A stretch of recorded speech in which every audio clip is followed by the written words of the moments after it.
good do you have to feel about this team coming off a heartbreaking loss last week, short week, how they prepared in that short period of time to come out with the performance they did tonight? You know, I thought, and we talked about on Monday when we got here, that, you know, we thought we had one taken out from under our feet last week. I thought we played really well, and for the most part, but we also talked about a lot of the mistakes that we made, and maybe not letting the game get to that point. So we wanted to start fast and do all those things and try to jump out and put some distance between ourselves and them early on. And then, you know, Monday we did a good job coming in, getting our install, our game plan together, and then we just had a really good day of practice yesterday. I was able, luckily enough, we could tell the kids yesterday at practice we were going to play tonight. We made that decision early on.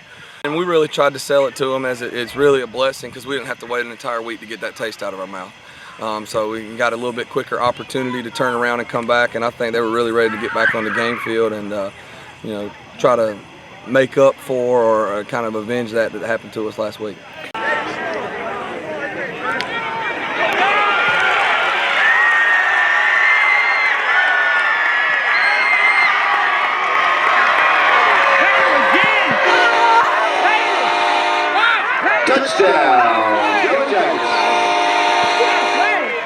I just can't be prouder of them to handle that the way they did yesterday and come out and execute our game plan, especially defensively like we wanted to. And then also dealing with the delay before the game. You know, I told their coach after the game that all of our prayers and thoughts are going to be with their film guy, and hopefully everything turns out all right. But our kids showed good composure in dealing with that and being able to move on and still play well.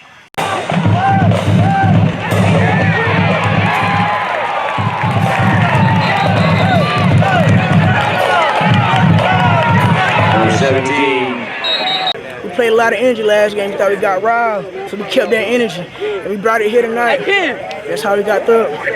Just talk about how you were able to exploit that offensive line and to get deep into their backfield consistently in the second half. I had to push and dig. There were some big boys. I had to push and dig.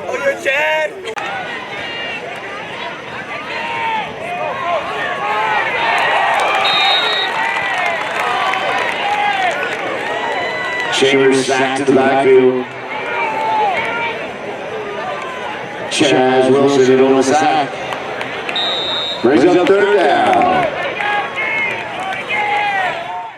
And you talked about the play of your defense. Your defensive line was outrageous. The secondary was great.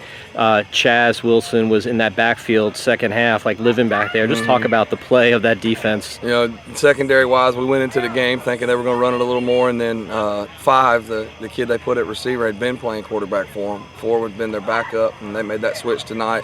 So a little wrinkle got thrown into it earlier, tried to single him up and do some stuff. Our kids on the back end did a great job understanding a couple of adjustments and giving some help to his side, because he's a really good player. And then our defensive line just continued to get after it all night. Christian McFadden was big at the linebacker spot early in the run game and taking that stuff away, kind of B gap to B gap.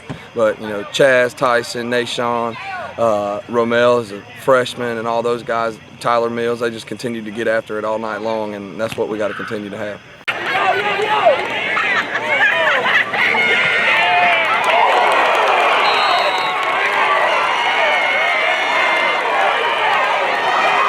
Chambers pass complete to number 11, joins. Fogger on the stop for the Yellow Jackets. Coming off of that tough loss last week, what it means to come off with this big win, and you having a huge night. Talk about your game performance tonight. It's hard work during practice. We never gave up on the program, and trusting O-line and wide receivers blocking. You almost had like 2 or 3 touches and you ripped off a 59-yarder and a 51-yard touchdown. Let's talk about the blocking in front for you and what you saw. I just saw a huge hole and took it. Then the wide receivers on one of them, long run, was a good block. It's just all blocking.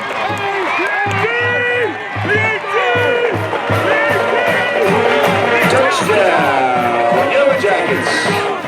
You think about the Forest Hills offense. I mean, all the attention goes to Jaleel and Kendrick, but you know, Jada's had an unbelievable game. I think unofficially about 11 carries for 150 yards. Talk about the running back and the athlete that you have in number 32. You know, and good thing for us is he's only a 10th grader. I mean, last year we lost him early on in the year to a broken collarbone and a broken wrist, but you know, he came back from that, got a few JV games in, then ended up moving up playing in the secondary late last year.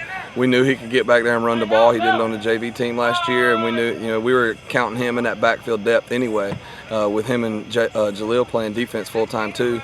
He's a special player. He's a really good player, and we're excited to have him. And, you know, like you said, a lot of that attention goes to Jaleel and Kendrick. Kendrick hadn't played again yet, had a little setback. You know, hopefully we're going to get him back pretty soon, which is just going to add to our depth. But Jadis is definitely going to stay in the mix. I mean, he's proven himself, and, you know, they can't key on Jaleel. And then Marion's done a good job making good decisions and taking what the defense is giving him, too, and he's a little bit of a threat to run as well.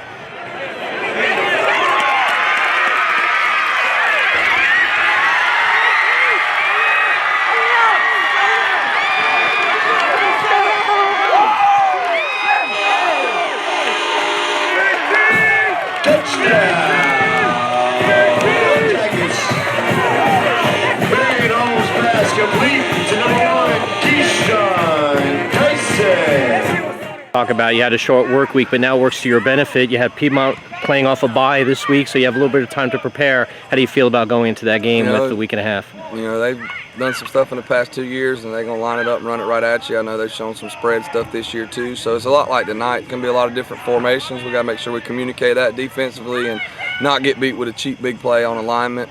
No, those kids are going to play hard. Luke does a great job with them over there, and they always come out and play hard, so we're expecting a dogfight, and, you know, hopefully we pull one out in the end.